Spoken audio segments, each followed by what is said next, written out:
Moi, pourquoi je faisais ça? Parce que chaque matin, j'avais envie de me lever et de me dire, putain, c'est chouette, j'ai passé encore une super journée à faire les trucs que j'aime. Hein, ça n'a pas été simple, on a fait pas mal de levées de fonds, une première 1,5 million, ensuite une autre à 7 millions, une autre à 70 millions, ensuite une à 400 millions. J'ai eu une carrière pendant 2 ans, de 2008 à 2010, de joueur de poker. Toi, t'as 40 vies en une, quoi. Ouais.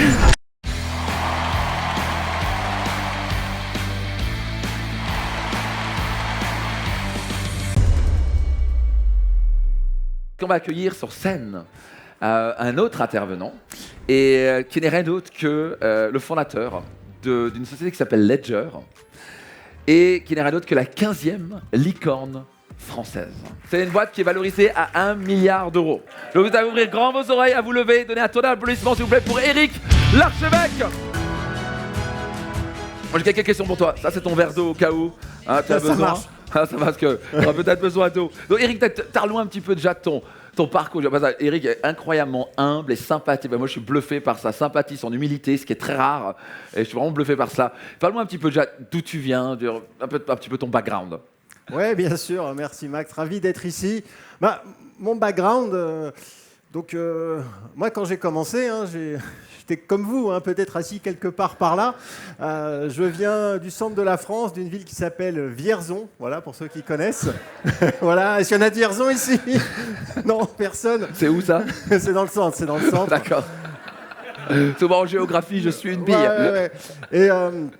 Et donc, j'étais un écolier moyen, mais la chance que j'ai eue, en fait, ce qui a tout changé pour moi, c'est qu'à l'âge de 10 ans, j'ai croisé la route d'un ordinateur. C'était un Thomson TO770, un ancêtre de l'informatique. Et je me suis dit, c'est ça, je veux consacrer ma vie à ça, je veux comprendre. Et donc, tout le reste de ma vie, en tout cas du début de ma vie, a été complètement influencé par ça. Je me suis donné les moyens de faire des études. Je voulais comprendre comment fonctionnaient les ordinateurs. Donc je me suis dit, il faut être ingénieur. Donc j'ai fait des études d'ingénieur. Et voilà, la chance que j'ai eue, si probablement je suis ici, là, avec vous aujourd'hui, c'est que je savais ce que je voulais. Et ça, c'est une chance. Et c'est ce qui m'a un peu défini. Et j'ai toujours été assez épris de liberté. Je suis fils unique, donc j'étais seul et j'aimais bien faire ce que je voulais. Et donc, quand j'ai été ingénieur, j'ai eu mon diplôme. Je me suis dit, en fait, je ne pourrais pas travailler dans une grande boîte. J'ai fait un stage chez Philips Semiconductor. C'était l'enfer. Je me suis dit, pourquoi les gens qui sont là-bas ne se pendent pas tellement c'était horrible. Et donc, je me suis dit, non, jamais, je ne pourrais jamais bosser dans une grosse boîte. Je ne suis pas fait pour ça. Pas ton truc, quoi, ouais. Non, et donc, je me suis dit, il faut que je sois entrepreneur. Et donc, j'ai créé ma première entreprise en 1996, il y a longtemps, lorsque j'étais tout jeune diplômé. T'avais quel âge? J'avais 23 ans. J'avais 23 ans et c'était le début d'Internet. On ne savait pas ce que c'était. À l'époque, on avait le Minitel, pour ceux qui s'en rappellent. Et créé une boîte qui était, en fait, qu'on appellera aujourd'hui une agence Internet. Et on était contents. En fait, on expliquait aux entreprises que Internet, c'était comme le Minitel, mais plus rapide et en couleur. Et donc, on trouvait comme ça des clients. On se payait le SMIC, alors que mes copains ingénieurs gagnaient beaucoup d'argent. Mais on était heureux. Parce que c'est ça, en fait, à la fin. Moi, pourquoi je faisais ça? Parce que chaque matin, j'avais envie de me lever et de me dire, putain, c'est chouette, j'ai passé encore une super journée à faire les trucs que j'aime. Et donc, on vendait des sites, on faisait un peu tout et n'importe quoi. On a fait ça pendant 2 ans. Et un jour, on a eu une autre idée. On s'est dit, le service, c'est compliqué. Il faut toujours retrouver des clients. On voyait que ceux qui arrivaient à faire du business, en fait, ils faisaient du produit parce qu'ils arrivaient à vendre à plusieurs personnes et donc à avoir une scalabilité. Et donc, en 98, j'ai créé une autre boîte qui était plus dans le domaine du paiement, de la gestion de contenu, de la monétisation. C'était un peu une fintech avant l'heure. Celle-ci a bien marché puisque 2 ans après la création, on faisait déjà 20 millions d'euros de chiffre d'affaires. Donc c'était une belle réussite.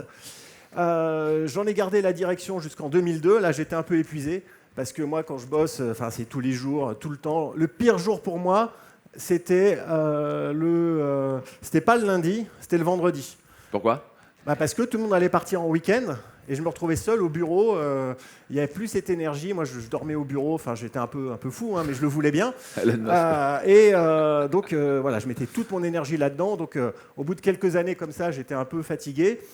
Et on avait l'opportunité d'ouvrir comme une filiale, une sorte de bureau en Roumanie pour recruter des développeurs. Parce qu'à l'époque, c'est encore le cas maintenant, mais à l'époque déjà, c'était difficile de trouver des développeurs. Donc on s'est dit, on va aller dans les pays de l'Est pour en trouver. Et donc, ici, vous levez beaucoup la main. J'ai dit, ouais, je suis volontaire pour y aller. Et je suis parti en Roumanie, je me suis installé là-bas. Ah, carrément. Ouais, j'ai fait un break. J'ai géré la filiale là-bas. C'était assez simple. On avait une 60aine de personnes. Et je me suis mis à faire un peu d'immobilier, parce que j'ai découvert que là-bas, il y avait plein d'opportunités. On pouvait acheter des terrains dans des zones industrielles qui allaient se développer, revendre ça à des boîtes françaises. Donc j'ai fait un peu de business. Et jusqu'en 2005, où j'ai fini par m'ennuyer en Roumanie, la vie sociale n'était pas terrible, je me suis dit, bon, je vais partir. Et j'ai décidé d'aller en Lettonie. Alors pourquoi en Lettonie? Parce qu'à l'époque, c'était les tigres baltes. Hein. Il y avait une croissance de 10% du PIB. Et donc, je voyais plein d'opportunités. Et moi, j'ai toujours été plus intéressé par l'Est que l'Ouest. Hein. Je n'ai jamais été un atlantiste. Les États-Unis, ça ne m'intéressait pas trop. Et donc, j'ai pris ma bagnole, je suis allé là-bas. Je suis allé dans un bar, un café, j'ai commencé à parler à tout le monde, chercher un assistant, une assistante, parce que je ne parlais pas la langue. Donc j'ai fini par trouver quelqu'un que j'ai embauché, et j'ai créé une boîte de développement informatique. Et après, j'ai vite compris qu'il n'y avait pas assez de monde en Lettonie pour que ce soit intéressant. Et je suis retombé un peu dans l'immobilier, j'ai développé une chaîne d'hôtels, un peu par accident, ça s'appelle Dodo Hotel, hein, ça existe toujours à Riga.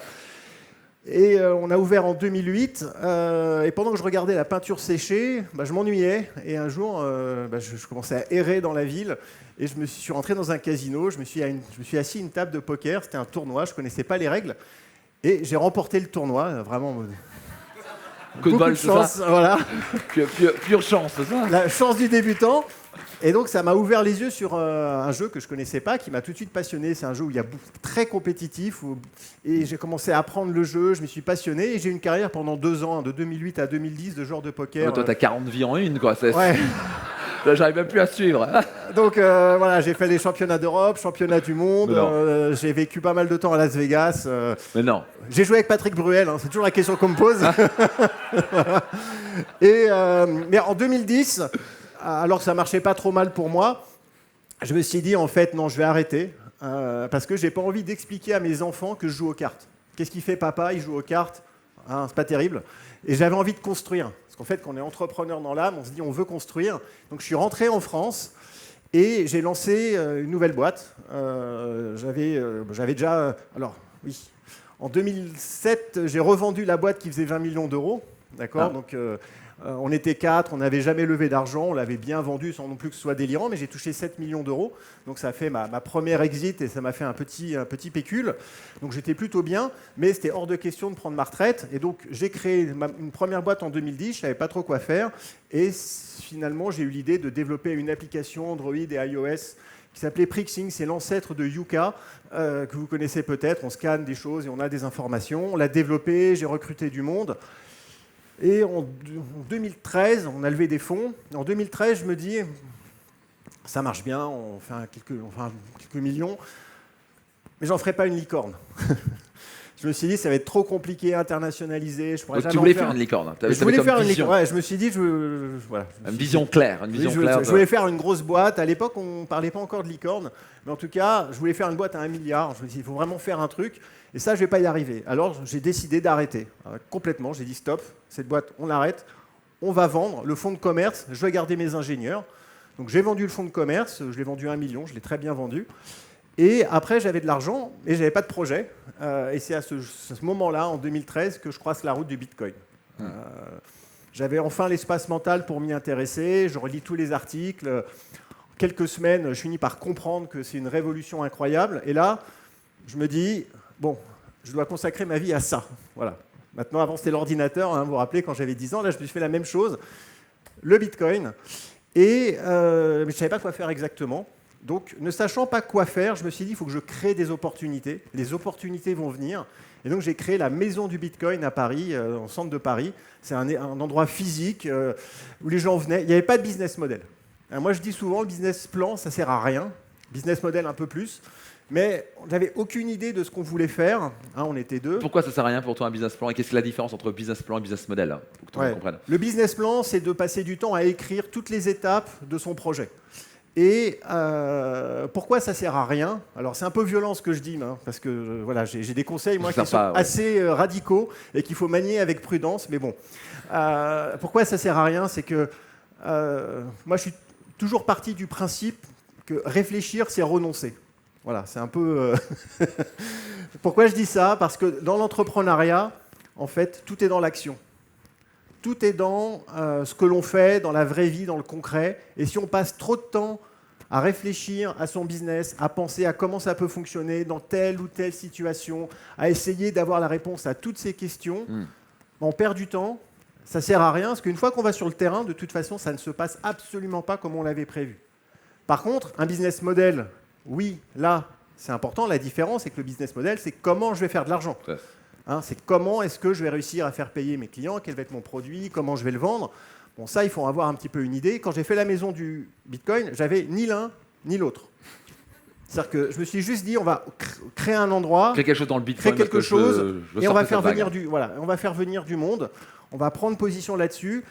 Et le business model, s'il y en avait un, pardon, c'était on espère qu'il va se passer quelque chose. Voilà. C'était ça. Pas mal, ça. Voilà. C'est pas mal. Alors, si je suis là maintenant avec vous, c'est qu'il s'est passé quelque chose. Grâce à la maison du Bitcoin, on a créé des opportunités, des rencontres. J'ai croisé mes cofondateurs qui ont donné ensuite la création de Ledger. Donc, en général, dans la vie, on dit, voilà, il faut avoir de la chance, c'est vrai, mais la chance, ça se crée. La chance, en fait, c'est parfois la rencontre de l'opportunité, du talent. Il faut créer ces opportunités. Quand je suis arrivé en 2010 à Paris, je n'avais pas de réseau, je connaissais personne et je me suis dit je dois trouver un cofondateur parce que je ne veux pas entreprendre seul, je fais partie de ceux qui partent du principe pour entreprendre, il faut être à plusieurs. Et donc je suis sorti, j'ai rencontré les apéros entrepreneurs, etc. Je montrais mes prototypes et j'ai fini par trouver un associé. C'est-à-dire que voilà, il faut créer ces opportunités. Donc 2014, on crée Ledger. Il y a eu des hauts et des bas, je ne vais pas faire toute l'histoire, mais à peu près 7-8 ans après la création, Ledger est devenu une licorne.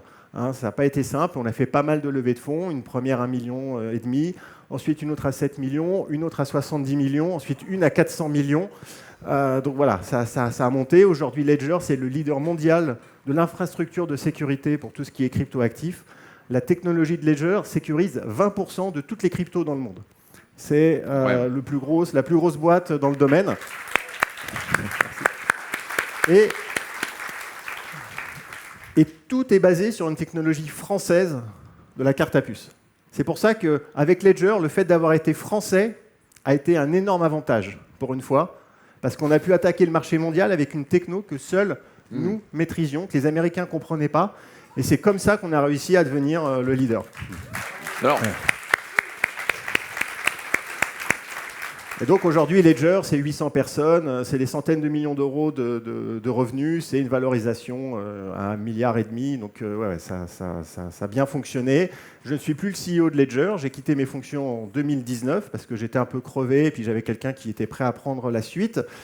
Et donc depuis 3 ans, moi je fais surtout en fait de l'investissement. J'étais un business angel depuis un certain temps et aujourd'hui, ce qui me passionne, c'est vraiment d'aider les entrepreneurs à mieux entreprendre. C'est pour ça que je passe pas mal de temps, que ce soit sur les réseaux sociaux ou ailleurs, ou dans des événements, à parler, à échanger avec les entrepreneurs, avec vous, pour pouvoir essayer d'apporter de la valeur. Et j'ai eu aussi la chance de pouvoir rejoindre une émission de télé qui s'appelle « Qui veut être mon associé ?» sur M6. Alors quand je dis la chance, non, j'ai provoqué cette chance parce que j'ai mis le pied dans la porte du casting. Je n'étais pas du tout prévu pour être dans l'émission, mais j'ai réussi à y arriver. Et qu'est-ce qui te motive? Vous connaissez sûrement Qui veut être mon associé. Et donc, qu'est-ce qui fait que tu voulais être là-dedans? Alors, déjà, je connaissais le format. C'est Shark Tank aux États-Unis, Dragon's Den, ça existe depuis pas mal de temps dans d'autres pays. Et j'ai eu vent que M6, via Sony en France, voulait faire l'adaptation. Et j'ai croisé par hasard en fait les producteurs. Et ben, je suis allé les voir et je leur ai dit voilà, je veux être dans le casting, considérez-moi. Je leur ai expliqué pourquoi. J'ai pris le cahier, j'ai noté mon numéro de téléphone et je lui ai dit voilà, je veux être dans le casting. Alors pourquoi j'y étais pas? Parce que eux, ils voulaient absolument des gens qui étaient dans le classement challenge des 500 fortunes de France, donc qui soient des entrepreneurs reconnus, qui aient de l'argent et qui soient avec un produit ou une entreprise connue du grand public. Donc moi, j'étais pas dans le classement et en plus avec Ledger, la crypto, Les gens comprennent pas, quoi. comprennent pas.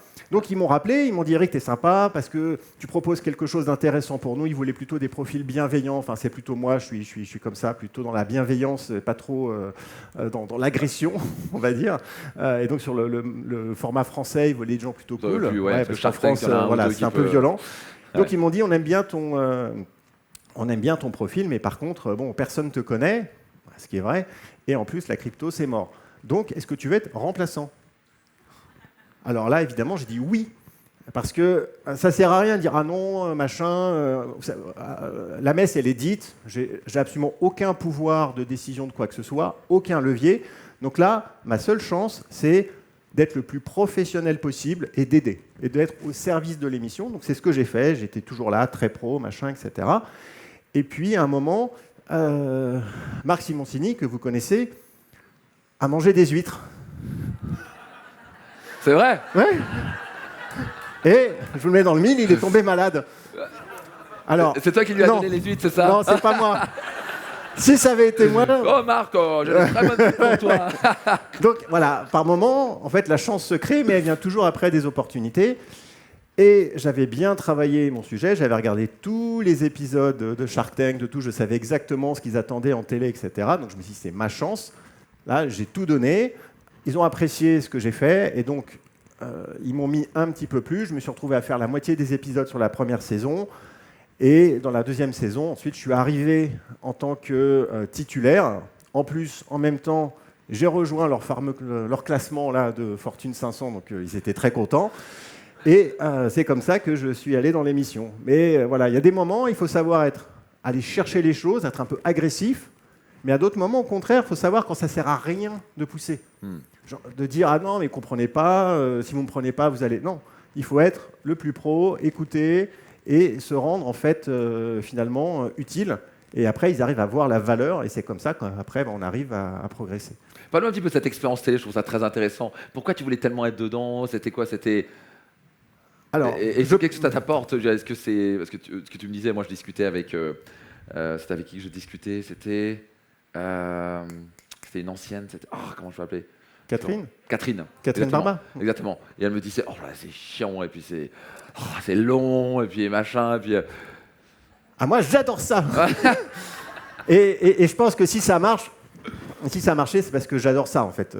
Je ne sais pas pourquoi. Moi, j'ai toujours été attiré par la lumière. J'ai toujours aimé être sur une scène. Alors, j'ai jamais fait de théâtre ou trucs comme ça, mais faire des keynotes, parler des choses qui me passionnent, c'est génial. Donc, je peux sans problème être là comme ça et discuter. Pour autant, je ne suis pas quelqu'un de ultra social. C'est-à-dire qu'en général, je vais fuir les cocktails. Je n'ai pas un grand réseau. Je ne suis pas un homme de réseau à tout le temps échanger. Je me force, évidemment. Je sors de ma zone de confort. Merci. Et parfois, je le fais parce que pour le business, c'est nécessaire. Mais donc, autant je suis quelqu'un de plutôt timide et réservé dans la vraie vie. Hein. J'habite dans une forêt en Sologne, donc personne ne peut me trouver. Ça me va parfaitement. Et pour autant, j'aime bien la lumière. Donc, il y avait ça. Donc, je me suis dit, la télé, c'est un peu la lumière absolue. Donc, je pense que j'étais attiré par ça. Et en plus, c'était un sujet qui m'intéressait. C'est-à-dire que j'avais envie de parler de l'entrepreneuriat. Ça me passionne. Et là, c'était une plateforme incroyable pour pouvoir en parler. Donc, les deux réunis ont fait que dès que j'ai vu cette opportunité, je me suis accroché, quoi. Et parce que là, en fait, ce sont des gens qui pitchent lors de l'événement, lors de l'émission. Et tu me disais quelque chose un petit peu en haut, ce qui est intéressant, c'est que toi, tu disais, j'investis, mais en fait, je me dis, parce qu'en fait, ça peut être intéressant de savoir combien vraiment réussissent. Et à la fin, est-ce que tu vas gagner de l'argent avec ça ou... Alors, dans l'émission, effectivement, il y a des entrepreneurs qui viennent, qui pitchent devant un jury d'investisseurs, et on va décider d'investir ou pas. Alors, on ne sait absolument rien des projets avant qu'ils arrivent, donc on les découvre en temps réel. Hein. Il n'y a pas de dossier avant. Tout se fait, le tournage, ça dure pour un cas, ça va durer entre 45 minutes et 1h30, hein, ça dépend. Et donc, on doit prendre nos décisions en un temps assez contraint. Et après, quand on prend la décision d'investissement, c'est un investissement de bonne foi. Après, évidemment, il y a des due diligence, mais le but, c'est de le faire. Après, si on découvre quelque chose, on nous a menti, on n'est pas obligé de le faire, mais on va quand même essayer de le faire. Alors, les startups, si on prend toutes les startups, en général, toutes les boîtes et tout, il y en a 9 sur 10 qui échouent, mais ça, c'est les stats globales. Après, lorsqu'on commence un peu à filtrer et qu'on est plutôt dans le capital risque, et donc il y a eu un filtre, et celles qui arrivent à lever ont plus de chances de réussir, on en a quand même au moins la moitié qui échouent. Et sur la saison 1 de Qui veut être mon associé, j'ai dû faire 7 investissements, qui sont variés. Au total, j'ai dû investir 600 000 euros, je pense. Ok. Sur les 7, il y en a 5 qui sont soit en redressement judiciaire, soit qui terminaient. D'accord ? Waouh. Ouais. Parce que c'est très dur, et surtout en ce moment. Entreprendre en 2023, c'est très difficile. Crise des liquidités, augmentation des taux, absence de très dur de lever des fonds. Parce que là, on est vraiment dans un business model qui est très levé de fonds. Très levé de fonds. Là, je parle de ceux qui lèvent des fonds. Il y a tous les PGE, les prêts garantis par l'État qu'il faut rembourser. Donc il y a une tenaille, et en même temps, vous l'avez remarqué, le marché est difficile. Donc il faut vraiment être au top. Et il y en a 2 qui fonctionnent bien. Pour répondre à la question de savoir est-ce que je vais gagner de l'argent, moi, mon objectif personnel sur cette classe d'actifs spécifique de Qui veut être mon associé, c'est de faire du 1 pour 1. C'est-à-dire que si j'arrive à retrouver ma liste de départ, je serai très content, parce qu'il faut le dire, il y a une partie de give back. C'est-à-dire qu'il y a certains investissements que je fais. Je prendrai l'exemple de Frédéric Douin, c'est un libraire qui était venu présenter un projet pour sauvegarder des livres, etc. Même si c'est un business qui fonctionne et qui peut être rentable, c'est très difficile à un moment d'avoir de la liquidité, de pouvoir vendre l'entreprise. Donc, bon, là, je ne suis pas certain que j'arriverai à avoir un revenu. Mais le principal, c'est que lui va pouvoir développer son business et continuer à faire sa passion, gagner sa vie aussi. Donc, on est aussi dans du give back. Par contre, sur d'autres classes d'actifs, on va dire, enfin, toujours des startups, mais dans des univers plus de fonds d'investissement, business angel, là, ça peut fonctionner mieux et il peut y avoir des retours très importants. Par exemple, j'ai investi dans Alan, qui est une autre des licornes françaises. Bon, au tout début, là, c'est des fois 50. Donc, ça paye le reste, quoi. Ouais. Excellent. Est-ce que tu peux... on peut applaudir pour ça, c'est top. Excellent. Parce que là, on a beaucoup de chefs d'entreprise qui n'ont pas fait... Bon, moi, typiquement, je suis chef d'entreprise qui ne fait pas de levée de fonds, mais bon, ça pourrait tout à fait se faire un jour. Parlons un petit peu de quand une levée de fonds peut être intéressant, quand une levée de fonds n'est pas intéressant, quel est le modèle, parce que c'est différents modèles et pour beaucoup dans la salle, ils ne connaissent pas. Et donc, est-ce que ça vaut le coup? Quel business model? Quels sont les risques et les avantages? Parlons un petit peu de ça. Ouais. Alors, on parle effectivement que des startups qui lèvent des fonds. C'est rare qu'on parle dans la presse des startups ou des entreprises qui ne lèvent pas de fonds et qui se développent sur fonds propres. Et pourtant, ce sont souvent ces entreprises-là qui marchent le mieux. Parce que le principe d'une startup, c'est de lever des fonds pour pouvoir accélérer, un peu acheter de la croissance. En fait, le modèle des levées de fonds avant 2022, avant que ça commence un peu à se casser la figure, c'est je lève des fonds, je prends tout l'argent, je mets tout chez Google, Facebook, machin, pour acheter de la croissance, pour créer cette croissance avec une marge négative, mais ce n'est pas grave, le chiffre d'affaires augmente, ce qui me permet d'ébahir le prochain tour de fonds d'investissement pour lever encore plus, qui me permet d'acheter de la croissance, etc., etc., etc. Il y a énormément d'entreprises qui lèvent des fonds de façon très importante, qui perdent autant que ce qu'ils lèvent. Et en plus, ceux qui investissent des dizaines de millions, voire des centaines de millions, disent « brûle tout le pognon ». Donc, on est dans un environnement extrêmement risqué. Voilà, c'est du capital risque, avec parfois des faillites absolument épouvantables. Aujourd'hui, dans les licornes françaises, je crois qu'on dit qu'il y en a 24 au total, je ne sais pas combien ont une vraie valorisation à plus d'1 milliard. Parce qu'il y a des boîtes qui font 10 millions d'euros de chiffre d'affaires qui sont valorisées plus d'1 milliard en 2022.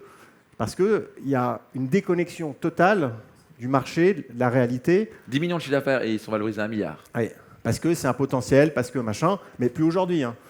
Non, plus aujourd'hui. Donc, incroyable. Donc c'est ça. Donc valorisation. Parlons un petit peu de. C'est toi quand tu regardes et tu investis. Qu'est-ce que tu regardes? Comment? C'est quoi la valorisation? Sur quoi on base la valorisation? Alors, quand on commence à... Là, je vais parler uniquement des entreprises qui sont au début. Parce que après, une entreprise qui a plusieurs années d'existence, il y a quand même des ratios, enfin, ça devient assez technique. Mais une boîte qui veut lever des fonds au tout début, moi, ce que je regarde, c'est simple, c'est les hommes, enfin avec un grand H, les hommes, les femmes, les équipes, parce que c'est ça qui va déterminer la valeur de l'entreprise. Qu'est-ce que tu regardes spécifiquement? Alors, c'est un ensemble de choses. Ce que je vais regarder, c'est le professionnalisme, l'attitude, tous les signaux faibles en fait, qui vont être envoyés. est-ce que la personne écoute? Parce qu'il y a des gens, ils entendent, mais ils n'écoutent pas. Donc c'est pour ça que parfois, dans Qui veut être mon associé, on pose des questions un peu difficiles pour voir s'ils sont capables déjà de prendre la question, de pouvoir y répondre de manière calme, donc posée, professionnelle, et de pouvoir prendre du hard feedback de façon constructive. Parce que parfois, on peut dire, attends, ton truc, ta marque, elle est pourrie. Parce que des fois, on est direct. Bon, c'est aussi la télé, donc il faut dire les choses. On ne prend pas de gants. On dit, ta marque, c'est nul, tu dois en changer. Si en face, ça s'énerve, ce que je peux comprendre, c'est un mauvais signe. Par contre, on dit, OK, je prends le point, je vais y réfléchir. Là, c'est bien. Capable de se remettre en question, capable de se remettre en question. Exactement. C'est-à-dire que on dit toujours les entrepreneurs, ça doit jamais écouter, toujours continuer, on va aller toujours de l'avant, etc. Donc c'est vrai, il faut avoir de la résilience, mais la résilience, c'est pas non plus arriver comme un malade, ne pas écouter les autres et continuer à foncer dans le mur. Parce que ça aussi, certes, il faut de la résilience, mais il faut aussi cette capacité d'écoute. Donc ça, c'est un point qui est important. Et puis ensuite, je pense que le plus important, ça va être vraiment cette notion de professionnalisme. Quelqu'un qui est pro, pour moi, c'est vraiment la clé du succès. C'est-à-dire c'est quelqu'un qui a travaillé son métier, qui connaît ses chiffres. C'est-à-dire que quand on va lui poser des questions sur les chiffres, il est capable de répondre, bien connaître tous les KPIs de son business, surtout quand on pitch devant un investisseur. Là, c'est vraiment la base. Et quelqu'un qui n'est pas clair, et ça arrive parfois, on leur demande c'est quoi vos chiffres, ils ne savent pas. Bon, là, c'est mort. Ça veut dire que c'est quelqu'un qui ne va pas être capable, en tout cas, de continuer dans ces conditions-là. Et il y a une grande différence entre des inventeurs et des entrepreneurs. Parle-nous de ça. Parce qu'il y a un inventeur, c'est dans Qui veut être mon associé, ou ailleurs, il y a des gens, ils arrivent, ils ont inventé quelque chose, un dispositif, certes intéressant, mais ce ne sont pas forcément des entrepreneurs. Ce sont des gens qui vont avoir des idées, ils vont être des créatifs, mais ils n'auront aucune capacité pour pouvoir transformer leur invention en business, parce que les chiffres, les marges, l'industrialisation, trouver des clients, le marketing, tout ça, ce sont des notions étrangères. Et un bon investisseur ne fait pas un bon entrepreneur. Et aussi, c'est rare d'avoir des entrepreneurs qui soient... Enfin, un bon inventeur ne fait pas un bon entrepreneur et vice-versa. Souvent, des entrepreneurs sont des gens de business qui vont s'entourer de personnes qui vont plutôt faire le produit. C'est pour ça que souvent, ce sont des associations qui réussissent le mieux. Génial. Pas applaudir pour ça, c'est top. Top, top, top. Ce que vous l'avez entendu, la connaissez-vous? Je suis ça. Alors, j'ai quelques petites questions. Qu'est-ce qu'ils font là? Qu'est-ce qu'ils font là? On a fait, mais c'est quoi ce truc? Pour les réveiller un peu. Parlons un petit peu. D'après toi, qu'est-ce qui a fait ton succès? Je sais que tu es quelqu'un d'âme dont tu pourras le dire, mais qu'est-ce qui a vraiment fait ton succès? Oh là là. Je pense... Alors, c'est pas un conseil. Je pense que c'est un mix... Enfin, je l'ai redit un peu tout à l'heure, je pense que ma grande chance, c'est que je ne réfléchis pas trop. Je pense que c'est intéressant pour un ingénieur, quand même. Ouais. C'est-à-dire que, OK, je suis capable de manier des informations complexes, résoudre des équations mathématiques différentielles, donc j'ai une capacité, je pense que je suis intelligent, mais je ne réfléchis pas trop. C'est différent. Je n'ai pas dit que j'étais bête à manger du foin. Attention. Ça, t'aurais pas une lecture, de toute façon. En fait, je ne me pose pas trop de questions. Voilà. C'est-à-dire que j'intellectualise peu les choses. Et moi, dans les conseils, il y a beaucoup d'entrepreneurs, ils viennent me voir et disent « J'ai plein d'idées, mais je n'arrive pas à commencer, je ne sais pas comment faire le premier pas et tout. » Je dis « Ton problème, c'est que tu réfléchis trop. » Et moi, je ne réfléchis pas trop. Et donc, ça peut être un peu une sorte d'inconscience. Et donc, moi, je pense qu'il faut cultiver son inconscience parce que l'entrepreneuriat, c'est l'action. D'accord ? Et réfléchir, c'est déjà renoncer. Réfléchir un petit peu quand même. Alors, oui, mais pas trop. Pas trop. C'est ça. C'est-à-dire que, mais bon, voilà, c'est pour ça que je dis, voilà, il faut manier mes conseils avec précaution parce qu'ils sont assez, voilà, hardcore. Donc, il ne faut pas faire n'importe quoi. Moi, j'ai beaucoup fait confiance à mon instinct. C'est-à-dire que quand j'avais l'instinct d'aller dans le Bitcoin, par exemple, bon, je savais qu'il fallait là-dedans, j'étais persuadé, mais je ne savais pas trop quoi faire. Plutôt que de passer des jours et du temps à réfléchir, à me dire est-ce que je fais, est-ce que je monte un échange, est-ce que je fais une société de mining, est-ce que je fais de la formation, à me creuser la tête, à dire ah ouais, mais si, mais ça, mais c'est quand même vachement, il y a du monde. Je dis ok, il faut que j'y aille. Bah, je prends un local, je l'ouvre et je l'appelle la maison du Bitcoin. Voilà. Faire un premier pas, quoi. Voilà, premier pas, action. et je ne réfléchis pas, parce que je sais que de toute façon, dans un an, tout l'argent est parti. Enfin, tout l'argent, on avait mis 1 million dans le projet, enfin, et ça tenait qu'un an. Parce que ça coûte cher, enfin, je veux dire, on avait pris un beau local, on ne voulait pas non plus faire un truc tout pourri. Et il y avait pas, on ne réfléchissait pas plus que ça. Si je commençais à réfléchir, à me dire, mais attends, mais oulala, dans un an, qu'est-ce qui va se passer? Il va falloir que je remette de l'argent, comment Donc, et j'ai toujours raisonné comme ça. Quand j'ai eu mon diplôme d'ingénieur et que, enfin, avant d'avoir mon diplôme, j'ai créé ma boîte. Je savais même pas comment ça marchait. Bon, bah, j'ai acheté un bouquin qui s'appelait l'ASRL, hein, c'était génial. Et j'ai écrit mes statuts, j'ai fait comme ça. Et je réfléchissais pas, je suis vraiment à J+1, quoi. C'est-à-dire que, certes, je sais à peu près où je vais, parce que j'ai quand même une direction. Là, le but, c'était de faire des sites internet. Donc, ouais, peut pas créer une licorne, tu étais clair sur ta vision. Mais voilà, donc je sais où je veux aller. Et ça, c'est ça qui est important. C'est de savoir ce que tu veux. Tu vois, savoir ce qui te motive, qu'est-ce qui t'intéresse, qu'est-ce que tu veux faire. Ça, je l'ai toujours su. Donc, ma chance, effectivement, et ce qui fait probablement que j'ai eu du succès, c'est que je savais ce que je voulais et que je ne me suis pas mis les barrières mentales pour ne pas y arriver. Donc, c'est ça, je pense, que je vais exprimer en disant qu'il ne faut pas trop réfléchir. Mais c'est quand même vrai. Dans l'entrepreneuriat, il ne faut pas trop intellectualiser. Parce que c'est vraiment de l'action et ce n'est pas intellectuel. Canon, on peut applaudir pour ça, ça c'est super. Merci pour ça. Alors, parlons un petit peu, tiens, toi qui t'es associé, certains sont pour s'associer, certains ne sont pas pour s'associer. Toi, tu as dit que tu fais partie des gens qui veulent s'associer. On peut réussir bien sûr dans les deux cas. Quels sont les points de vigilance et les avantages de fait de s'associer? Oui, Ledger, on était 7 cofondateurs. Wow. Donc voilà, ça c'est de l'association, hein, c'est qu'il y a du monde. Et c'est vrai qu'il faut mieux être seul que mal accompagné. Pour autant, être accompagné, c'est vraiment une capacité d'avoir un effet de levier très important. Donc, comment s'associer, comment trouver le bon associé, hein, c'est souvent des questions que j'ai. Alors, c'est comme un mariage. C'est-à-dire que demain, vous dites, là, je veux trouver un mari, je veux trouver une femme. Bon, ok. C'est pas comme ça. Donc, en fait, par contre, il faut créer les opportunités. Donc déjà, il faut rencontrer du monde. C'est ce que j'avais fait quand je suis arrivé à Paris. J'expliquais, je suis allé dans des apéros entrepreneurs, tout un tas d'événements pour discuter avec des gens. Et je me suis forcé à parler aux gens que je ne connais pas, chose que moi, j'ai du mal à faire. Donc déjà, il faut créer ces opportunités. Et après, vous pouvez les avoir autour de vous, au travail, des collègues. Quand vous étiez étudiant, il y a peut-être des copains de promo, tout un tas de choses. Donc déjà, il y a des opportunités qui se créent, il y a des choses qui se dessinent. Et après, se pose la question, mais est-ce que c'est la bonne personne? Et là, il n'y a pas de réponse évidente, hein, il n'y a pas de règle mathématique. Cependant, moi, j'implique un principe. C'est ce que je fais à chaque fois. Vous trouvez votre associé, d'accord, et vous allez à Gare d'Austerlitz. D'accord, c'est très important.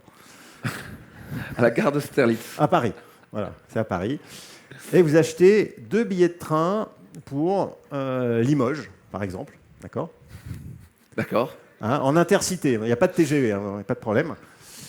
Et vous pouvez préférer le sud, dans ce cas, il faut changer de gare, mais vous allez très loin, très loin. Et l'objectif, c'est de passer 4, 5, 6 heures assis à côté de la personne dans un train, il y a potentiellement un compartiment fermé. Et si vous arrivez à passer ce temps sans avoir besoin de remplir les blancs. Vous savez, des fois, vous êtes avec quelqu'un, et puis dès qu'il y a un silence, on est mal à l'aise. Et on se sent obligé de parler, on se sent obligé de faire quelque chose. On ne peut pas juste être naturel et rien dire.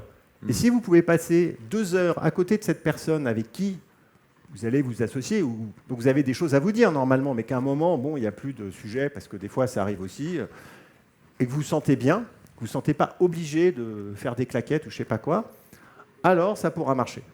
Voilà. Intéressant, c'est génial ça, j'adore. J'adore. Et quand s'associer et quels sont les inconvénients et avantages? Alors bon, les avantages, ils sont évidents. Hein. Quand il y en a un qui n'en peut plus, l'autre est là. Moi, ça m'est arrivé souvent dans ma carrière d'entrepreneur. J'ai fait une dizaine d'entreprises. Donc les hauts, des bas, des échecs. Et c'est vrai qu'il y a des moments, on n'en peut plus. On a envie de tout lâcher. On pleure. Enfin, c'est très dur. En général, l'autre personne ou les autres sont plutôt dans une phase ascendante. Hein. C'est l'ascenseur émotionnel. Et tout le monde n'est pas tout le temps au même étage, ce qui est très bien. Et donc, voilà, ça aide. Il y a évidemment des complémentarités. On ne peut pas être bon partout. On va choisir un associé qui n'est pas comme nous, qui va nous C'est complémenter. tant qu'à faire, exactement. Bien. Donc il peut y avoir quelqu'un qui est très fort en marketing produit, quelqu'un qui va plutôt être tech. Et donc chacun va avoir un petit peu sa mission. Donc il faut qu'il y ait cette complémentarité. Donc voilà, les avantages, on va dire, voilà, ils sont assez évidents. Mais les inconvénients sont aussi réels. Parce qu'une mauvaise association peut tuer une boîte. Moi, j'ai vu tellement de boîtes qui sont mortes, non pas parce que le business n'était pas bon, non pas parce que les ventes n'étaient pas là, mais parce que les cofondateurs, les associés, passaient plus de temps à se tirer dans les pattes et à résoudre des problèmes d'associés que de résoudre des problèmes liés au business. Et donc, s'il y a une association qui est toxique, là, c'est impossible de s'en sortir, ou alors ça va être très compliqué. Et les problèmes arrivent souvent, pas forcément quand ça va mal, mais quand ça va bien. Parce que quand la boîte commence à marcher, qu'il y a des perspectives d'enrichissement, de réussite, c'est là où les gens en fait peuvent changer. Parce que je pense que la vraie nature de quelqu'un, elle peut se voir effectivement quand ça ne va pas, parce qu'on voit comment les gens réagissent, mais aussi face au succès, il y a des gens, ils changent complètement. Ils deviennent fous, la tête tourne, ils disent « Attends, pourquoi j'ai que 28% de la boîte? Pourquoi toi, tu as 34%? » Et voilà. Et les gens partent dans un mauvais délire. Ouais.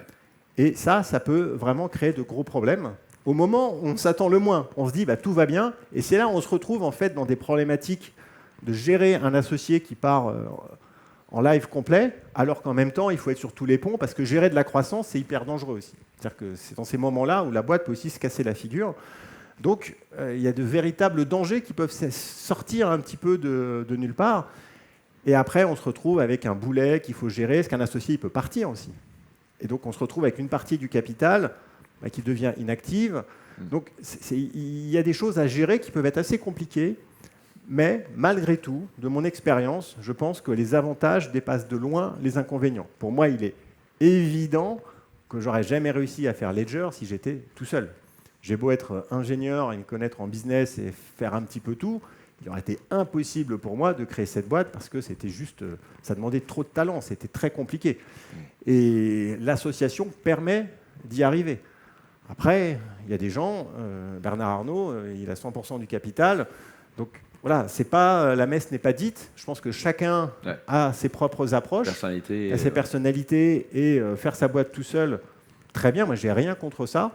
Je pense que c'est important de se poser la question, et que si vous avez des doutes, si vraiment vous n'êtes pas persuadé que vous voulez y aller seul, je pense que le doute devrait vous faire pencher vers l'association. Intéressant. Super ça. On peut applaudir déjà, j'adore tout ça. Tu as parlé de croissance, je trouve ça super intéressant. Quels seraient les piliers, les fondamentaux pour assurer une croissance? Et tu as aussi mentionné qu'une super croissance peut vite finir mal. Donc, quels sont les éléments pour assurer une croissance? Et comment faire en sorte d'éviter une croissance qui finit mal? Alors, le premier élément, vous en avez parlé ce matin, c'est le tableau de bord. Alors là, le tableau de bord, c'est la chose la plus importante, la plus critique pour pouvoir comprendre son business et donc gérer sa croissance. Ce n'est pas uniquement pour se dire où est-ce que... Vous avez parlé beaucoup d'optimisation, augmenter, c'était très bien, mais on a aussi besoin de comprendre ses coûts, de comprendre ses marges, et être certain que si on accélère, on ne va pas dans le mur. Donc le cash, on regarde son cash. Voilà, on regarde le cash, et il faut avoir une vision temps réel en fait, de sa boîte, avec au minimum tous les mois en fait, une vision très claire qui permet de comprendre l'état de santé de la boîte. Dans toutes les entreprises dans lesquelles j'investis, c'est la première chose que je vérifie, qu'il y ait des tableaux de bord, que ça fonctionne. Alors, pour des boîtes qui ont déjà du revenu, qui sont un peu installées, parce que des fois, au tout début, c'est un peu compliqué d'avoir un tableau de bord, mais ça, c'est un élément qui est essentiel. Et une fois qu'on a de la croissance, il faut piloter sa marge. Parce que la croissance, surtout la croissance forte, peut mettre en danger l'entreprise, parce que, qu'est-ce qui va se passer? On doit recruter. On doit réussir à staffer tout un tas de services support dont on ne connaissait pas forcément l'existence, en tout cas on ne s'inquiétait pas. Et là, je pense qu'il y a deux erreurs fondamentales à ne pas commettre. La première, et ça c'est surtout vrai quand on passe, en fait, quand on commence à avoir de la croissance, donc au début, je ne parle pas là de la croissance incroyable, mais qu'on se dit, OK, là ça commence à fonctionner. On se dit, je vais pouvoir doubler, tripler mon chiffre d'affaires, et donc je suis dans une perspective de recrutement. L'erreur fondamentale à ne surtout pas commettre, que commettent beaucoup d'entrepreneurs débutants, c'est de ne pas valoriser votre propre travail. Et je vais m'expliquer. Ah, vas-y. On a tendance à ne pas se valoriser, à ne pas se payer ou à se payer une misère, ce qui est normal au début de se payer une misère. Et en fait, quand on regarde son tableau de bord, ses marges, on dit ça tient. Mais ce que vous ne prenez pas en compte, c'est que vous bossez 10, 15 heures par jour, vous bossez le samedi, vous bossez le week-end, si vous faites du e-commerce, c'est vous qui mettez les colis, vous allez à la poste, c'est vous qui faites le support client, c'est vous qui faites ceci, c'est vous qui faites cela. Au début, ouais, c'est ça. Au début, voilà. Ouais. Et ça peut durer un certain temps. Et en fait, vous allez faire le métier d'une, deux, trois personnes. Et lorsque vous allez scaler, que vous dire, bon, allez, maintenant, je vais prendre quelqu'un pour faire ça, je vais prendre quelqu'un pour faire ça, en fait, votre marge, elle va disparaître. Parce que vous allez croire que vous avez un business rentable, alors qu'en fait, vous abattez le boulot de 3 personnes. C'est ça. Et donc, s'il y a bien un conseil que je peux donner d'une manière générale, croissance ou pas croissance, c'est augmenter vos prix. Hein. Vous ne vendez jamais assez cher. Parce que la marge, c'est donc le cash, donc c'est le cœur du business. Et ça, c'est hyper important de bien vérifier que votre marge est valable en prenant en compte l'ensemble des coûts cachés de votre entreprise. Vous avez énormément de coûts cachés que vous ne comprenez pas, que vous ne visualisez pas, et qui vont se révéler le jour où vous allez avoir de la croissance. Parce que vous n'allez plus pouvoir tout faire. Exemple comme personne qui fait trois jobs différents. Customer support, la logistique, dans le cas du e-commerce, le marketing, voilà, il y a plein de choses. Vous faites tout, mais à un moment, il va falloir prendre quelqu'un, il va falloir les payer, et les payer au prix du marché, pas comme vous. Et donc, ça, vous devez vraiment valider tous vos KPIs à l'épreuve de ceci. Donc ça, c'est la première chose qui peut faire tomber une boîte. C'est-à-dire qu'en fait, vous tirez l'Excel, et en fait, ça marche. Enfin, vous croyez que ça marche, mais en réalité, vous avez oublié plein de cases avec des coûts qui sont cachés. Donc ça, c'est vraiment le premier enseignement. Faites hyper attention à ne pas sous-valoriser votre travail. Vous devez projeter un cash flow dans lequel vous vous payez normalement, dans lequel vous payez des postes normaux, surtout qu'au début, ils ne vont peut-être pas être à 100%, etc. Vous ne pourrez jamais, quand vous allez recruter quelqu'un dans une cadre de croissance, il ne va pas toujours être exploité à 100% dès le premier jour, ça met du temps, etc. Ensuite, une fois que la croissance elle est commencée, la plus grosse erreur, et là je parle de la vraie croissance, je prends exemple Ledger, on est 20, on doit passer à 200. En combien de temps ? En 6 mois, d'accord ? Ça, c'est pas la croissance, c'est ça, c'est de l'hypercroissance. Ah, mais ça marche aussi pour de la croissance. En fait, en 2017, on pensait vendre 30 000 de nos produits. Alors, on vend des petites clés, ça ressemble à des clés USB, c'est des coffres-forts numériques. On n'en a vendu pas 30 000, mais 1 million. Voilà. Donc derrière, ça a été la boucherie. Et donc, le plus important, en fait, vous devez commencer, là, vous vous dites, à votre avis, par quoi on commence ? Là, on doit passer de 20 à 200, c'est la folie, ça pète de partout. Quel est, à votre avis, les premiers postes où on doit tout de suite mettre du budget et recruter ou prendre quelqu'un ? Ah, voilà. Logistique, DRH, recrutement, service client. C'est les fonctions support, finance, RH. Parce que si vous ne staffez pas ça dès le début avec des gens compétents ou des consultants compétents, ça existe de pouvoir avoir des gens, CFO as a service, qui arrivent, parce qu'en recruter, ça peut mettre 3 mois, 6 mois, c'est très compliqué. Vous allez les payer plus cher, mais là, il y a un adage que tout le monde connaît, c'est pas combien ça coûte, c'est combien ça rapporte. Et trouver les bonnes personnes seniors, expérimentées, que vous allez pouvoir placer à ces postes clés de direction financière pour vous structurer, de direction RH pour vous structurer dans le recrutement, et potentiellement direction juridique, tout dépend un peu de votre business, mais chez Ledger, ce qu'on a recruté en premier, c'est les lawyers, les avocats, parce que quand on commençait à vendre dans tous les pays, il y a les TVA qui s'activent partout, il y a les problématiques de marque, il y a tout qui pète partout. Et donc, si on commence par l'ingénierie, le produit, la logistique ou ce genre de choses, bon, évidemment que c'est nécessaire, il ne faut pas les laisser à zéro, mais la base de la pyramide, c'est vraiment les fonctions support. Et pourtant, ce sont les fonctions qu'on a le tendance à le plus négliger, parce que pour un entrepreneur, ces fonctions n'ont que peu d'intérêt. On peut remercier de nous partager ça. Merci pour ce top. Et dommage. deux petites questions. Parle-moi un petit peu, parce que là, ici, on parle beaucoup aussi de sortir de l'opérationnel. Ouais. Peut-être pas au début, parce que quand on lance une boîte, forcément, on est dans l'opérationnel. Ouais. Mais à quel point c'est important, le plus rapidement possible, de sortir sur l'opérationnel et travailler sur son entreprise, d'être plus le propriétaire de son business. Parle-moi un petit peu de ça. Ouais. Alors, quand on lance sa boîte, on a les mains partout, les doigts partout, on veut tout faire, on veut tout regarder. Et il faut absolument lutter contre ça. En tout cas, dès qu'on commence à avoir une croissance. Parce qu'au début, on n'a pas le choix, c'est comme ça. Mais une autre erreur que peuvent faire les entrepreneurs quand il y a de la croissance, j'aurais pu le dire avant, c'est de ne pas vouloir lâcher en fait, les process. À un moment, en fait, un bon entrepreneur, lorsqu'il a une boîte qui fonctionne, il ne fait plus rien. Ça ne veut pas dire qu'il ne bosse pas, c'est-à-dire qu'il ne produit plus rien. Il n'est plus l'opérateur de son business. Voilà, il ne doit plus coder, c'est plus lui qui doit gerber les palettes, c'est plus lui qui doit renseigner les prix dans l'e-commerce, c'est plus lui qui doit être sur Canva à dessiner ses pubs, c'est plus lui qui doit répondre au customer support, etc., etc., etc. Et il doit plutôt gérer, être en hauteur, discuter avec ses équipes, être sur le terrain. Ça ne veut pas dire qu'il doit planer à 30 000, il doit être dans l'entrepôt, à discuter avec ses logisticiens, il doit être avec ses équipes à comprendre un petit peu comment fonctionne le marketing, et dire attends, tiens, pourquoi tu as mis en rouge et pas en jaune là sur cette pub. Donc il ne doit pas produire, il doit vraiment leader, diriger et prendre un maximum de hauteur sans pour autant quitter le terrain. Donc voilà, c'est trouver le bon équilibre. Et pourquoi c'est si important ? C'est important parce que vouloir rester dans l'opérationnel vraiment pur et dur, je pense que c'est une... Moi, il y a des choses que je ne voulais pas lâcher. Je continuais pendant longtemps, j'ai eu la main sur le code du site marchand, sur tout un tas de choses. Et je ne voulais pas lâcher parce que c'était quelque part... C'était un peu ma bouée de sauvetage. C'est-à-dire que dans l'enfer, de la difficulté, de l'entrepreneuriat, des décisions, je pouvais me réfugier dans quelque chose que je pouvais maîtriser.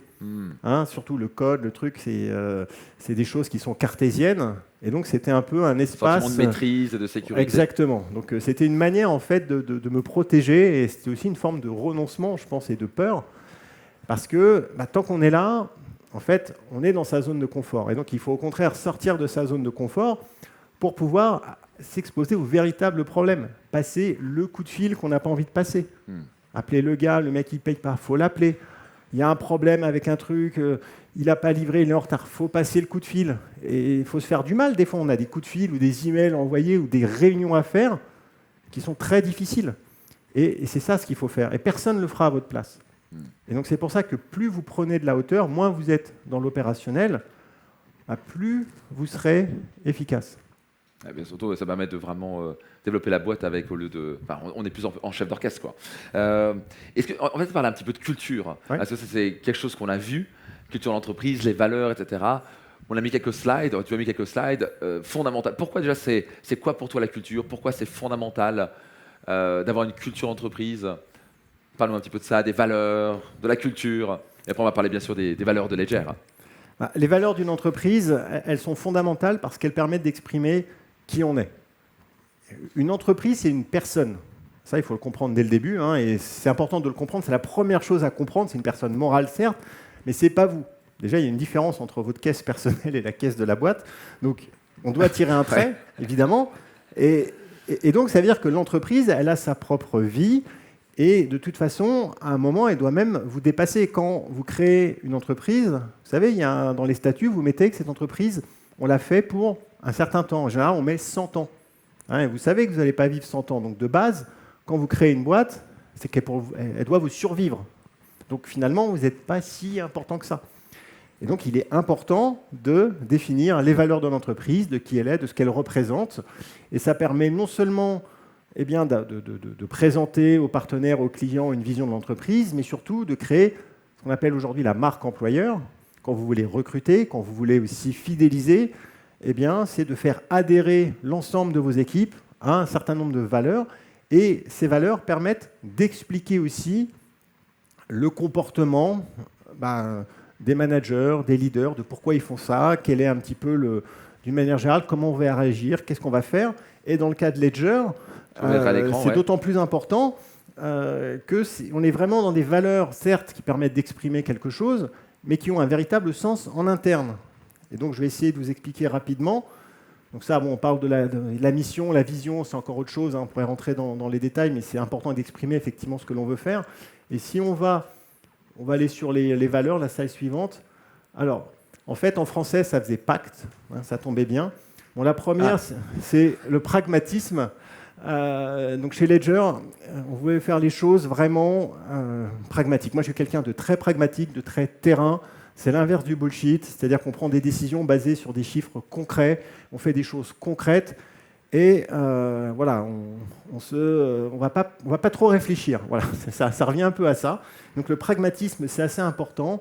Bon, il y a l'audace, voilà, c'est le fait d'aller faire des choses, évidemment, d'aller chercher des produits, d'aller sur un secteur en pleine construction. On est dans le domaine de la crypto, on propose des crypto-actifs, c'est des choses qui n'étaient pas forcément bien comprises, qui ne sont pas toujours bien comprises, qui proposent un nouveau modèle de société. Donc je ne vais pas rentrer là-dedans, mais donc il y a vraiment une forme d'audace. Alors la confiance, ça pour moi c'est un des plus importants. Pour moi les deux plus importants c'est confiance et transparence. La confiance c'est quoi? Qu'est-ce que ça veut dire? Pourquoi la confiance?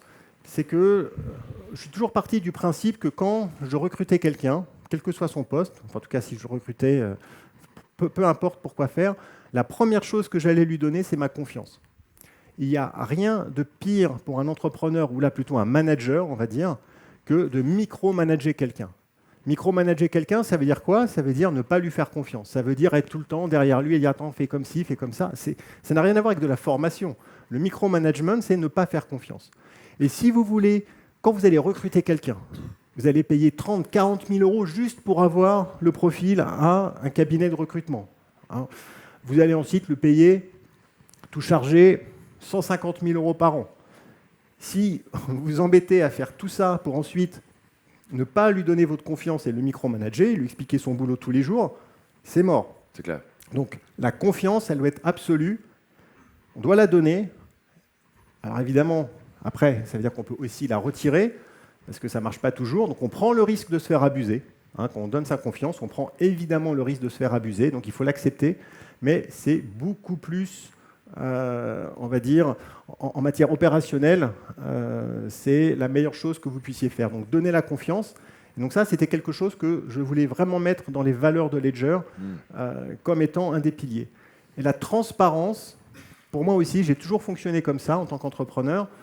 Transparence, c'est quoi? C'est expliquer tout ce qui se passe dans la boîte. On avait ce qu'on appelle des all-hands, donc c'est des meetings, un peu comme ça, là, avec toute la boîte, avec certains qui pouvaient être aussi en remote, parce qu'on avait différents sites. On a commencé assez tôt à faire ça, et là, on se disait tout. La boîte, voilà les résultats, voilà les marges, voilà le cash flow. Il ne reste plus que 8 mois avant de crever. Là, on a un meeting, la levée de fonds, ça se passe très mal. On a vu 50 fonds d'investissement, 50 coups de pied au cul. Là, il ne nous en reste plus qu'un, c'est la dernière chance. Donc, partagez aussi évidemment les victoires, mais c'est important de partager les éléments quand ça va mal. C'est-à-dire que c'est facile de partager les victoires, mais c'est plus difficile de partager les défaites ou les moments difficiles. Et les employés, les collaborateurs, ne pourront que, en fait, vous en remercier, de les considérer comme des adultes. En fait, parce qu'ils ne sont pas idiots. Ils voient bien si l'entrepôt, ça ne bouge pas, il n'y a plus rien se vend. Ils ne sont pas complètement idiots. Ils discutent, ils voient les choses. Donc le fait de voir leur patron, peu importe comment vous les appelez, dire voilà, c'est la merde. On a du mal, on s'est planté là-dessus. On a fait ça, mais par contre, voilà ce qu'on va mettre en place. Il ne s'agit pas juste de faire un constat en disant que c'est la merde et qu'on va tous crever. Les solutions, le plan parce que voilà les solutions, voilà ce qu'on va faire. On a eu 50 pieds au cul, mais j'ai un rendez-vous tout à l'heure pour aller voir telle ou telle personne, et puis après, je vais faire ci, je vais faire ça. Donc, ils savent qu'il y a des difficultés, mais ils savent aussi qu'il y a un plan, et donc, ils savent ce qui se passe, et ils vont vous respecter pour ça. Et ça, c'est important d'avoir le respect de quelqu'un, qui peut être évidemment un respect mutuel. Et ça, la confiance et l'engagement, la confiance et la transparence, c'est la clé pour la dernière valeur qui est l'engagement. L'engagement, c'est quoi? Pour moi, c'est lutter contre ce que j'appelle le « c'est pas grave ». C'est pas grave, c'est quoi? C'est par exemple l'entrepôt logistique il y a un client, enfin, il y a une commande, bah, il fait tomber le truc, il s'écrase par terre, il y a quelque chose qui roule dessus, il y a une trace de pneu sur le machin. Bon, on pourrait dire, c'est pas grave, ça part. Je veux dire, le truc n'est pas cassé, il est juste un peu dégueulasse.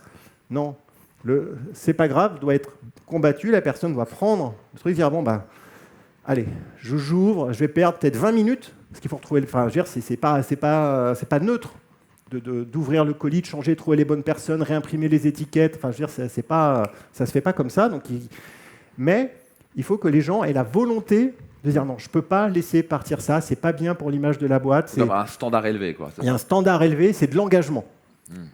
Et si, en fait, les équipes vous respectent l'entreprise, sont en accord avec les valeurs, si vous montrez que vous les respectez, que vous leur donnez la confiance, eh bien, ils vont se battre pour l'entreprise.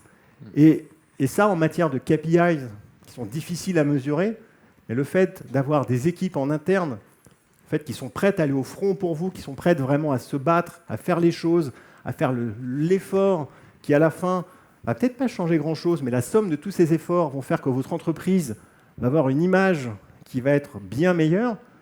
Ben là, vous allez aller voir à la fin en fait, des résultats plus importants et ça se traduira sur l'EBITDA, ça se traduira sur la valorisation de l'entreprise. Et une des manières, évidemment, qu'on a mis en place, au-delà de tous ces beaux mots pour créer de l'engagement, c'est chez Ledger, tout le monde a des actions Ledger. C'est-à-dire qu'il y a ce qu'on appelle les BSPCE, c'est l'équivalent des stock options. On a créé 10, 15, 20% d'actions en plus dans l'entreprise. C'est-à-dire que nous-mêmes, on s'est dilué de 20% pour créer des actions et qu'on a distribué à tout le monde. Du top level jusqu'à la personne qui bouge les palettes, fait les expéditions. Et ça a changé des vies, en fait. Quand on se sent actionnaire dans l'entreprise, bah non seulement ça crée de l'engagement, et quand Ledger est devenu une licorne, bah, y a des gens qui n'étaient pas prédestinés en fait, à avoir un changement de vie plutôt important, qui se sont retrouvés avec des actions qu'on leur avait données au tout début, et qui, 10 ans après, valent des centaines de milliers d'euros. Et donc, ça a un impact sur la vie de quelqu'un. Et donc, à la fin, cet engagement, il est récompensé. Ce n'est pas juste des mots. On peut pas non plus... Les valeurs, c'est aussi de l'action. C'est faire les choses. Hein, ce n'est pas parce qu'on dit des choses et qu'on les accroche sur un mur et qu'on fait un slide, on ne peut pas décréter des valeurs. Ça n'a pas de sens. Hein, quand on veut réfléchir aux valeurs de son entreprise, ça doit venir en fait, des équipes, de tout le monde. Ce n'est pas moi qui ai décrété les valeurs. C'est-à-dire que j'avais mis en place un certain nombre de choses, tout ce que je vous ai expliqué avant, et après, c'est remonté, et ces valeurs proviennent du travail on l'a fait quand on était 200. Donc voilà, c'est remonté comme ça n'a pas été imposé, sinon ça n'a pas de sens. Excellent. Pas applaudir pour ça, j'adore. Je prends une dernière question avant le mot de la fin. Et quelles sont les habitudes que vous avez chez Ledger du style, vous avez sûrement des rituels ou des rythmes de meeting, peut-être une fois par jour, une fois par semaine dans les différents départements. Parlons un petit peu de ça. Est-ce que vous avez un grand meeting annuel? Comment vous structurez en termes de planning et de rythme? Alors chez Ledger en tout cas, parce qu'il y a plein d'approches différentes. Donc chez Ledger, on avait et on a toujours toutes les semaines ce qu'on appelle des CODIR, c'est les comités de direction, où il doit y avoir une dizaine de personnes en fait, un peu du top level. Ça doit durer 30-45 minutes. Donc idéalement, même si on ne l'a jamais fait, parce que c'est de le faire debout. Debout? Ouais, parce que si tu commences à t'asseoir, c'est mort. Tu vois, si tu veux faire un meeting qui dure 30 minutes, tu ne peux pas t'asseoir. Parce que sinon, c'est mort. On s'endort. Ouais, enfin, tu rentres dans un truc. Il faut mettre de la musique. Il faut faire comme chez toi, voilà, c'est ça, faire le meeting en musique. Donc là, c'est un meeting toutes les semaines pour un peu comprendre les points. Et en réalité, ce n'est pas tellement prendre des décisions, c'est faire circuler l'information.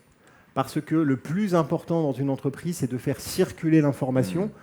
Et on s'aperçoit que souvent, on pense que ça circule, mais si on le mesure... Pourquoi c'est important de circuler l'information? Parce que si on ne sait pas ce qui se passe, ou si on agit, on prend des décisions sur des éléments qui ne sont pas forcément les derniers, ou parce qu'on pense que, mais on ne sait pas. Ou les gens pensent que, etc. Voilà, à la fin, en fait, c'est shit in, shit out. C'est-à-dire que si on a de la merde au début, on a de la merde à la fin. Donc c'est important que tout le monde connaisse la réalité de la situation, de plein de choses. Donc ces meetings, ce n'est pas vraiment pour prendre des décisions, parce que c'est trop compliqué. Enfin bon, c'est dire, voilà, voilà ce qu'on a fait, on en est là, voilà les problématiques, voilà ce qui se passe. C'est vraiment faire circuler l'information. Il y a évidemment, ensuite, bon, tous les trimestres, il y a les boards, mais ça, c'est très au niveau corporate. Il y a les réunions annuelles, de tout le monde, comme toutes les boîtes peuvent faire, avec un séminaire 2 jours. Il y a un clown et tout. Enfin bon. Donc, on essaye de faire quelque chose plus. Mais c'est plus pour que les gens s'amusent. C'est annuel. C'est annuel, ou alors c'est l'occasion, par exemple, de travailler sur les valeurs. Voilà. Parce que tout le monde est là, on va travailler là-dessus. Donc ça, c'est annuel. Et ensuite, en tout cas, moi, ce que je faisais pour vraiment piloter la boîte, alors c'était pas les trucs du lundi, le truc annuel, bon, c'est tous les ans, donc c'est pas l'objectif. En fait, là où il se passait les choses, c'est les déjeuners. C'est-à-dire que régulièrement, je faisais soit des one-to-one en déjeuner, pas en meeting, parce que, en fait, on n'a jamais été autant productif qu'en déjeuner. Alors ça veut dire quoi concrètement? Un déjeuner, c'est pas aller bouffer un truc pendant 4 heures, boire des bouteilles de vin. Donc c'est vraiment, voilà, on était à Paris, donc il y a plein de petits bistrots, des trucs. Donc soit je viens avec un des managers, un des N-1, et là on va manger, ça dure 1 heure, mais c'est un environnement beaucoup plus relax pour pouvoir parler, échanger, c'est plus facile. Aussi des déjeuners entre associés. Parce que c'est là où on va prendre un petit peu le pouls de la boîte, et c'est là où on va prendre des décisions finalement pendant ces déjeuners. Et donc, moi, ma vision des choses, c'est de prendre le temps pour bien se voir, et pratiquement l'ensemble de mes déjeuners étaient dédiés aux équipes. Donc, c'est comme ça, en tout cas moi, que j'avais mis en place les solutions pour essayer de parler, de prendre des décisions, de transmettre des choses, parce que les meetings dans un bureau, et encore pire en visio, voilà, les déjeuners. Parce que là, c'est un environnement plus productif. Je pense qu'il y a des différentes théories là-dessus. Tu ne peux pas faire compétition avec la bouffe, donc c'est marrant. Donc là, ça a l'air de marcher. Ouais, ça a fonctionné. Alors après, mais bon, je pense que il y a plein de manières. Il n'y a pas de règles là-dessus. Il y a d'autres choses qui se passent. Ouais, exactement. Donc, en tout cas, c'est important de faire ces one-to-one ou de discuter, voilà, d'être avec des équipes. Et c'est un investissement en temps, parce que moi, j'avais pas forcément. Des fois. Bouffer, tu as envie d'être tranquille et tu vas prendre un peu de temps pour toi. Bon, voilà. Donc c'était du temps qui était plutôt pour les équipes, mais c'était vraiment important. Excellent. Un mot de la fin? Un mot de la fin je sais pas. Vas-y. Non, c'est ça. Je fais des signes. Un message. Alors, on va dire, il te restait. Tu avais 30 secondes pour dire un message aux entrepreneurs du monde. Ce serait quoi? Là, mon message, c'est qu'en ce moment, c'est difficile. On l'a déjà dit, on l'a redit. Ça vous fait rire, parce que vous avez rigolé quand je l'ai dit, mais c'est vendez plus cher. Protégez votre marge. C'est ça. Aujourd'hui, on est dans un environnement très dur. La consommation est en berne. Compliqué de faire des prêts, des crédits, compliqué de lever de l'argent. Vous devez protéger votre cash. Et une des manières de le faire, c'est d'augmenter votre marge. Yes. Donc, augmentez votre prix et augmentez votre prix. Voilà, merci. Juste avant de nous quitter, j'ai un cadeau à vous offrir. C'est un process qui s'appelle 3 Focus qui m'a permis, moi, de récupérer tellement de temps et d'être tellement plus productif. Et ça a été un des grands secrets pour moi d'avoir littéralement multiplié par 10 les bénéfices de mon entreprise ces dernières années. Téléchargez votre guide gratuit maintenant.